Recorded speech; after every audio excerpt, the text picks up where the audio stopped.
right. Thank you all for staying till the end. I'm really, really thankful to be able to offer this talk. It's something I've been thinking about for 20 years. Ego and identity, and who are we, and how can we become the people we want to be, right? And I think as entrepreneurs, maybe we can go to the next slide. I think as entrepreneurs and people who care about the world here, I think everyone here cares about the world and wants to improve it, change it, and work together with other people to do that. I think we all know that it's not just about having the right plan or the right, I don't know, you could say disruption. It's really about who you are. It's about your personal attributes that I think matter the most, or a lot. You know, if you have the right attributes, you can do the things that need to be done to change the world, to make that thing, to make the product, to make the company happen. So I have a friend, he went through a health problem, and he came to me and he was kind of recovering and said, hey, it's been years, I haven't been able to get things done, and it's really bothering me, can you help me? And I was taking care of him in Portugal after he was recovering from surgery, and I said, sure, I have this theory I've been thinking about, reading about, and could we try it? And he said, yeah, sure. So I said, okay, I'm gonna tell you the whole theory, then we'll try it and see if it works. I said, okay, let's do it. So he wanted to get things done. So this is my friend Rich. And it's really like it comes down to his identity, who he is. He didn't see himself as somebody who could get things done. He was telling me, I'm somebody who can get things done, in fact. What's wrong with me? And I think really related to this is this experience we all have, I think, with each other, which is that ego hot potato game we play. When it's like, oh no, it's not me, I'm not wrong. No, you're wrong. Right? And then we might kind of pass that back and forth and say, and then, you're wrong. No, you're wrong, right? It's not me, it's you. And I see this destroying relationships over and over and over, or degrading them at least. And all of this stuff is like wrapped up together into the same kind of human condition. And there's this big problem. The big problem I see, it's like the elephant in the room, but we keep doing the same thing over and over again, expecting different results. Kind of feels insane to me. Is that we don't understand how our identity and how our egos work. We really don't. You talk to 20 people and you get 20 different answers. So if we could work together and we could understand how each other's egos and identities biologically function, we could change ourselves. We could change ourselves, I think, very quickly. And this is what I found in my experience with other people and my research. So I'm excited to share this with you today. Your mileage may vary. We'll see what happens. It's certainly food for thought. I think that the story begins about 4 billion years ago. You start to have these organisms appear on the Earth somehow. We don't know how. And then they start to evolve over 3 billion years, get more and more complex, and then they start to cooperate. They start to cooperate and become multicellular organisms. And I think we all know when things cooperate, or people cooperate, or cultures or countries cooperate, people generally get more of the resources they're looking for, whatever their cooperative goals are, they would get more than they would as an individual. So you see this through layers of emergence happening. And I think that those cultures and those communities back in the day, the tribes roaming the savannah, the ones that evolved to cooperate better, got further, they probably outcompeted others for resources. I believe that the human ego and our identity is the most powerful form of biological technology that's ever been evolved, that's ever appeared on Earth. It kind of feels weird to say it, right? Because it's like, ego? Feels weird. Isn't that a bad thing? I don't think so. It's actually a very good thing, but it is a double-edged sword. So, about 50,000 years ago, let's say somewhere between 200 and maybe 10,000 years ago, 50,000 years ago, this thing started to appear in us. This identity thing. And the great thing about it is it started to cause people to do things for really weird reasons. Before that, people would roam around, for food and shelter and, predictable reasons maybe. And after this, they started doing things for like, I don't like you, you have a White House. I'm going to build a blue house over here. I will never build a White House. What? Well, it started to create diversity. And diversity creates more strategies for survival. And diversity creates modern society. It's actually one of our basic needs at Maslow's pyramid. You look at the top. Self-actualization is what happens when you've got all your basic needs met. You're not distracted by your basic needs. But one of our most important basic needs is feeling okay about ourselves. Right? Like, we have a bad day, we don't feel so good. We have a bad interaction with somebody, we're feeling a little worse. We have a good thing happen, feeling great. Our feeling of how good things are kind of goes up and down. You know this? And 50,000 years ago, I believe, this is my imagination here, and I was putting together some research, right? So this is a little bit of a jump. But I believe what happened is, you have neurons in your brain, right? Everybody knows we have neurons. And neurons can be used to store information. You could store, there's a window, there's a stick, there's a rock, there's my friend. Here's me, here's my arm, my head, Casey. But something funny happened. It was like neurons started to get cross-connected. Somebody says, let's say I have this feather here, and somebody says, I don't like that feather. But I like that, right? This is a feather, it's my feather. And I feel like they just said they don't like me. It's kind of weird. Who here drives a car? What kind of car do you drive? What kind of car? Toyota. A Toyota. I don't know how many people know here, but Toyotas are amazing cars. Aren't they? They're great. Yeah. How did you feel when I just said that? Great. You feel like I just said you're great? Yeah. Actually, I was just joking. Toyotas suck. They completely suck. I don't know if you know that, but every time I drive a Toyota, that's not good. I'm just joking. I don't know. I don't care one way or another about Toyotas, but you can see, you feel that every day. Somebody says, I don't like this thing that you're identified with, and you feel like they just said it about you. That's weird. It's interesting. I mean, it's right in front of us, right? So we see this. So I think this piece is what's causing confusion. How does this work? Wrapped up in this is this thing that we end up caring what other people think. Because if people are saying things about us or about the things we identify with, then we start to feel this feedback ratio. This like, things are good, things are worse, either about me or about things I just identified with. And it feels like we shouldn't care about what other people think, right? We always say that, I don't want to care what other people think, I don't want to care what other people think. And we go through our life trying to not do that sometimes. I'd like to also say that I think this is actually a feature, not a bug. Imagine, everyone in the world was born not caring about what other people think. Where would we be today? We wouldn't have empathy, compassion, all these great things that people are just born with. That would not be a world that supports modern society at all. We would not be here. So, thank God we have this caring about what other people think. But it causes a lot of suffering. Causes a lot of suffering because I think it's hard to understand. It's hard to know how to work with this feeling. Yeah.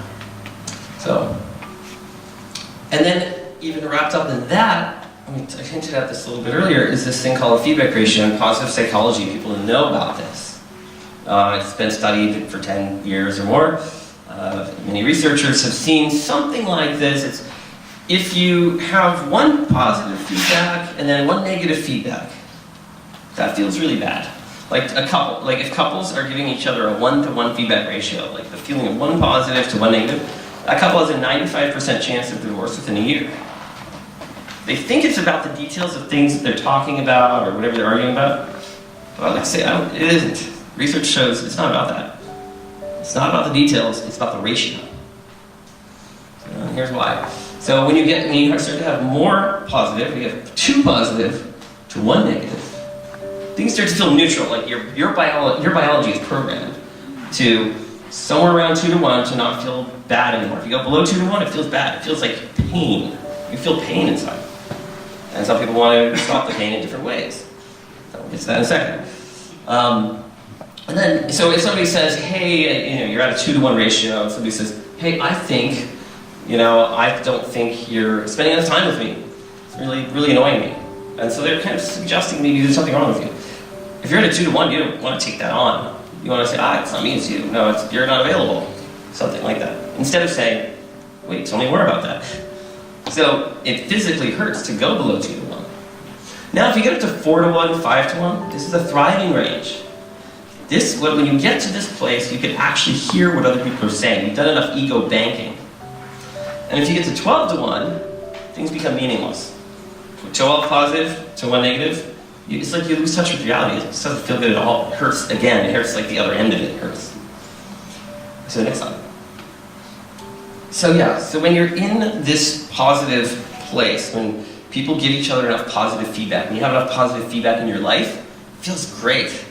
You've done this thing called ego banking. And you can, when somebody says, hey, you didn't take out the trash today, what's going on with that? You're like, oh, really? I'm so sorry. I didn't mean to not take out the trash, or whatever. You can hear the negative. You can actually hear it. It's like your biological system is open to hearing it. Next slide.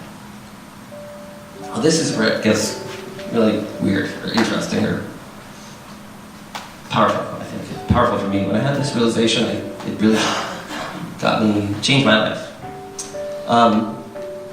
So when you get a really negative, when your feedback ratio goes really, really low, it's down below 2 to 1, you feel pain so much you want it to stop. Mostly people have 2, maybe 3 ways of making it stop. One is you get depressed and make a change. That's a good thing. That's healthy. That's what depression's about. Get depressed, make a change. That's good.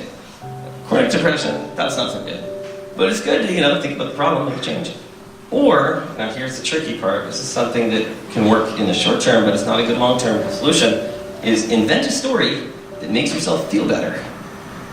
I don't know if you've ever done that before, or know somebody who's done that. I've certainly done it.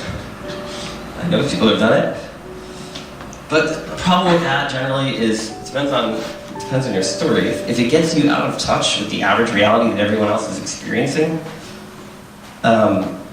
you may have a day of reckoning. You're going to be further and further split from reality.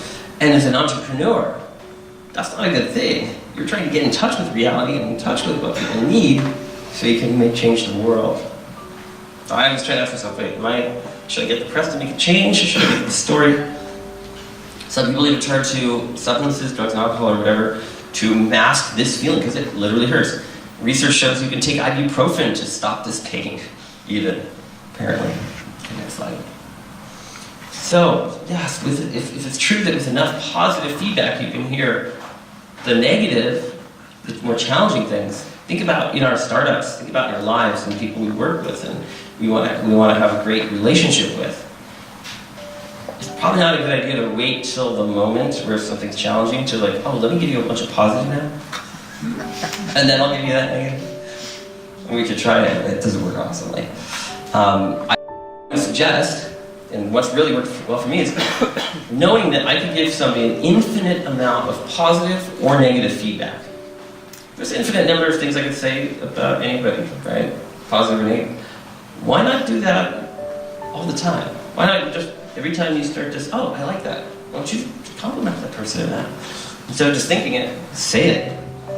Raise that feedback ratio so that when you get to the point where you need to have a harder conversation, you can. And think about that in leadership. You want to change the world, and things need to work within your company. You need to have that cohesion. Okay, next slide. So, if it's true that for social cohesion, if it's true that we need to be what other people tell us we are for social cohesion, if it's true that we should be born caring about what other people think. If that's true, if we're going to be born and care about what other people think, for social cohesion, we're going to become what other people tell us we are. You see research out there that talks about you become the 5 people you hang out with. Who here has heard that research? It's pretty common. It's been making the rounds the last 5-6 years. You become the 5 people you hang out with. I think an extension of that, or kind of saying the same thing, is you become what other people tell us, or you become what other people tell you that you are.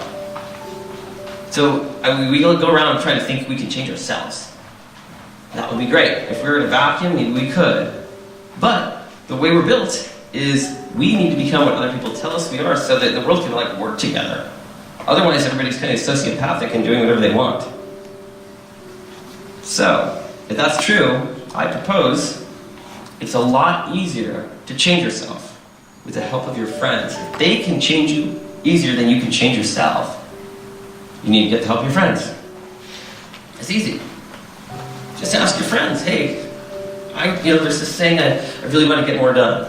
Or, I really want to be a more powerful leader. I really want to be able to have difficult conversations with people. Or, I really want to start working out all the time, every day. Can you tell me that that's how you see me? Can you at least tell me that you see me doing that more? That's pretty good. That kind of works. But calling out and telling somebody that they are that thing already, that is key. That really works. You might be thinking, but how can that work though? If I'm going to say to someone, hey, all right, so here's this system. Can you tell me who you want me to, who I want to be? This is who I want to be. I want to be somebody who's working out all the time. Can you just tell me that that's how you see me? But I'll know you're just telling me, right? But it still works because of the way the brain works. It's fascinating stuff, and you can try it. If we have more time, I'd have people partner up and try this experiment. It's really crazy. So you have the neocortex, which can process high-level language. And it can understand this deck, right? It can understand complex things like this. It can think about these things. But then you also have the limbic system, which is more the emotions, the system of emotions. That system is what's keeping track of who you are, what your identity is, and what feels good and bad, and keeping track of that whole system, all that stuff. So let's say I'm talking to you about your car. Right? Even though you know, I'm just making it up. Toyotas are great! I'm talking to the emotional system right here. It's the tonality, it's me speaking to the limbic system. Versus, if I said Toyotas are great. Toyotas are they're great! You could feel, you really feel, you try it with somebody like later, just fool around, it's kind of fun to try. So it's interesting that it's like your limbic system just hears it straight in. So even though you can really reprogram each other. You can get together with your friends and reprogram each other. You can hack your own identity by doing this. It works, and it is crazy. So the reason why a lot of this works too is maybe you already have some programming. You are somebody, you see yourself as somebody who's not working out enough. So in a complex world that has any pattern you want to look for, of course you're going to see patterns that remind you that you're not working out enough. You'll find any pattern you're looking for. We just have to put in your identity a new pattern that you can search on. Now, for people that, if you know about how neurological networks work, they're pattern matching machines. They look for understanding. They're just scanning the environment, constantly looking for oh, a projector. That's the same brand I have at home. Cool. I know what else. Oh, I like those color shoes. Whatever is part of my identity just pops out more than anything else. Does that make sense? So you get precedence in the things that are part of your identity, right? Well, if your part of your identity is not somebody who's working out, how are you ever going to see the patterns that lead you to that identity? You won't. You're not going to see the patterns that lead you there. So you need to get that into your body, into your brain, as part of your identity. That's the trick. So you basically, whatever you create, or whatever your friends create, you will find the patterns of, and it will snowball and become that, and replace other ones, or at least you'll have multiple identities you can automatically search on. But next time. And this works so powerfully. There's a work of Byron Katie, for anybody here who knows the work of Byron Katie. It's basically it's an ego hack. And the idea is that whatever your mind invents or other people invent for you that becomes part of your identity, that reality will become true because you will find, in a complex world, you will find the patterns that lead to those results. Well, this is a really tough one for me, and to just see this happening out there. You see that sometimes people say that, okay, at least in the US this is very true. People, they have trouble maybe running with the law early on, and someone says to them, you're a criminal. Or, you're in the criminal justice system. Society is telling them that now they're a criminal. What will they do now? They will start to see patterns that reinforce a negative identity they don't even want, and they'll be fighting against it, and it'll cause all kinds of crazy stuff. But of course, people become what other people tell them that they're supposed to be for social cohesion. So I think that calling the criminal justice system like the system of reforming or helping people or something, that would be a good idea.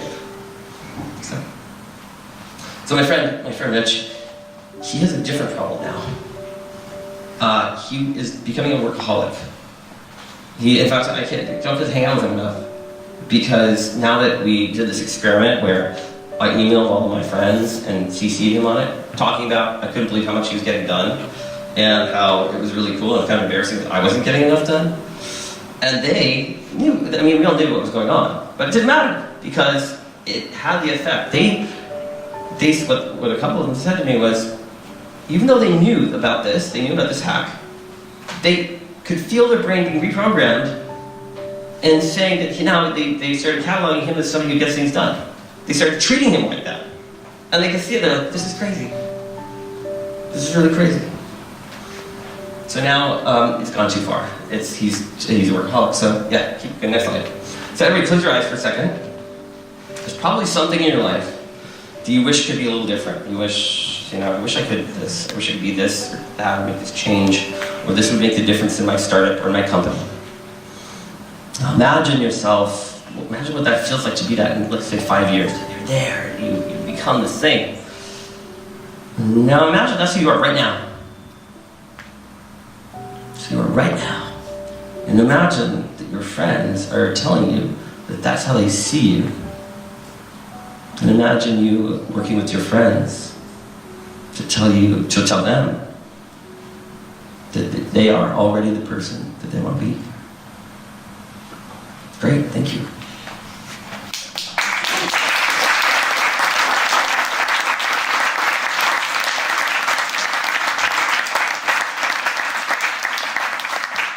Thank you, Casey. I'm sure there are some questions. Don't go, please. I'm sure people want to just grill you with questions. So, who's got some questions? I'm going to come with a microphone. You could just start yelling it. Okay. All right. So I have 2 questions specifically. Yes. First of all, thank you for the presentation. Thank you so. All right. All right. So my first question is this: how do you apply these principles in your own life? So that's question number 1. Yep. And then question number 2, what is our education system telling our kids on a continual basis? Yeah, great questions. Yeah, I think, are you asking for examples like in my own life, or how has it changed my life? Yeah. Well, yeah, I think, for instance, I was working on my startups all the time, just working. I was like, and I could see my parents getting older, and I was like, I really want to spend more time with my parents, but I had a conflict there because I had the identity of I'm Mr. Startup. I get things done. That's what I do. I'm always working, right? Sorry, Dad, can't hang out with you. I've got another meeting. So having this identity of somebody who's just one identity, which was kind of conflicting with another thing I wanted to do, is spend quality time with my parents. They're getting older. That was an important challenge, right? So I had to change my identity. And so even when my father would say to me, hey, you're not spending enough time with me, I really want to spend time with you. The tricky thing there is now you're being told by somebody else that you're somebody who doesn't spend enough time.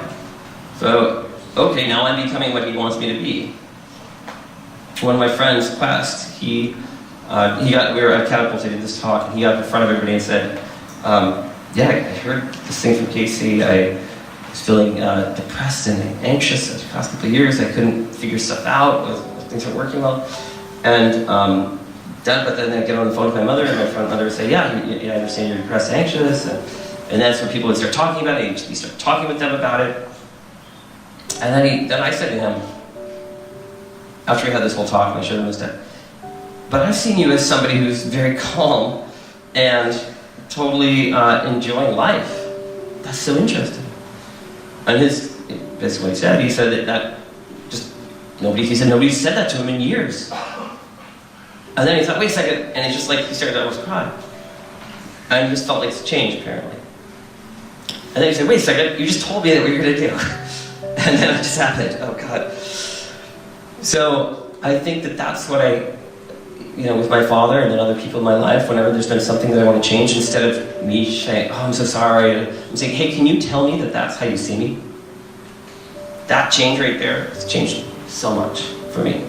Asking people to tell me that that's who I'm becoming, or that's how they see me, and they laugh, they're like, okay, yeah, I'll do that. And then they like it and I like it, because now it gives me a positive reputation to live into. It doesn't become like a weird subject. So that's, I think, kind of one question. The other question was about mindset work. Amazing. And they're rolling it out to all the schools in the US, I think, pretty much. So you ask anybody who's like a young person or anybody in education, everybody knows about this.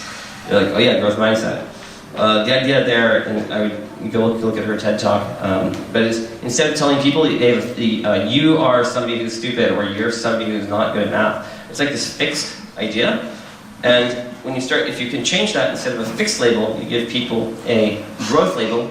My father gave me a growth label when I was growing up. It was really good. It was you just keep after things. You don't give up. That's a growth label. That's a growth identity.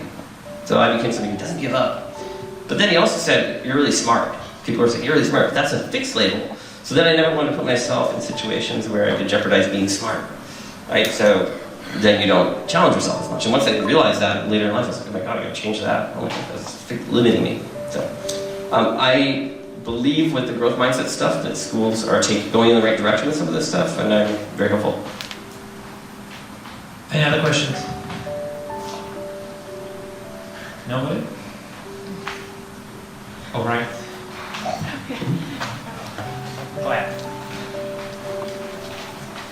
I was just wondering about the border between actually giving the feedback, like we want you to become this person, and the feedback of sounding more like sarcasm. For example, if my friend said, you work out a lot, and I kind of know that would be a lie, so they're being sarcastic towards me and not helping me improve rather. Right, yeah. Well, I think you have to practice. There's nuance in this. I mean, it could be, we as humans, we can express things in a lot of different ways. So I think what's the most important is just being able to talk about this stuff and then understand the meta, the layers of the communication, kind of what's happening, be able to watch it happening as you're communicating. That's number one.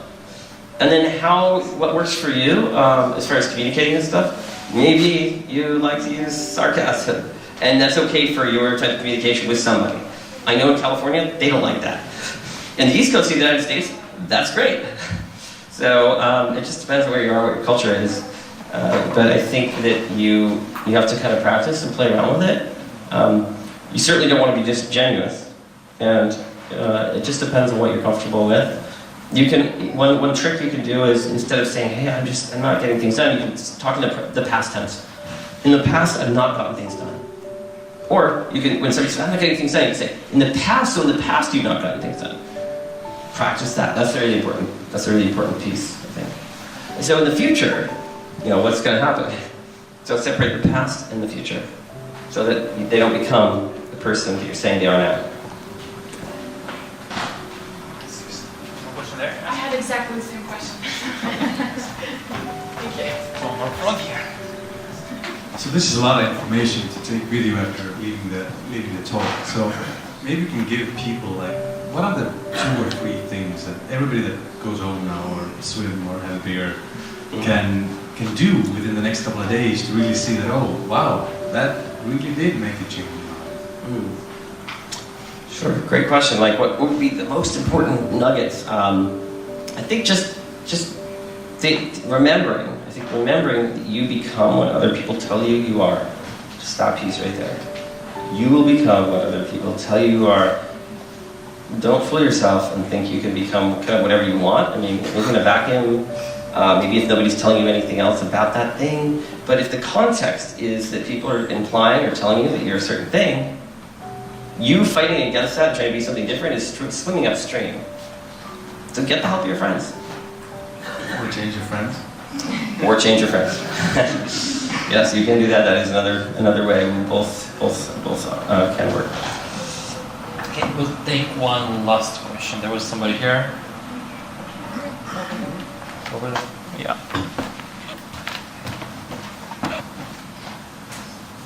Okay, George, we talk here a lot about friends, but I miss the aspect of parents and parents that have raised you over the years. Yeah. Because they have given you identity and they have given you the values. So I think that sets a baseline, and then whatever your friends are doing, maybe it can do some small delta. But I think the baseline is there, and that's is the result of years of work, and hopefully in a positive way by your parents. Sure. So I think what I heard was, if we're influenced by our childhood, our parents, and that's a strong influence.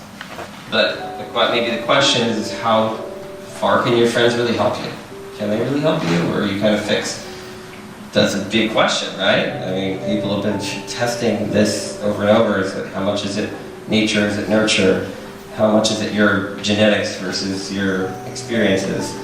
You know, I, in my experience, have been very surprised at how far you can take this, and even with, even early programming. It's not that you won't lose that programming. You can't ever lose programming. But you can create other programming. And then when you're in those situations, and you can either run one program or another, you're going to run the program where you get the most positive dopaminergic release, maybe. So you're going to run the program that you get the greatest carrot from.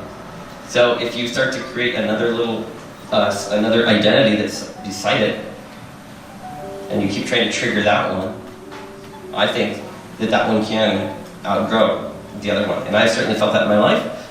The exception is when I go back and hang out with my family, then the old programming comes back. I don't know if you've ever experienced that. So that's my experience with that.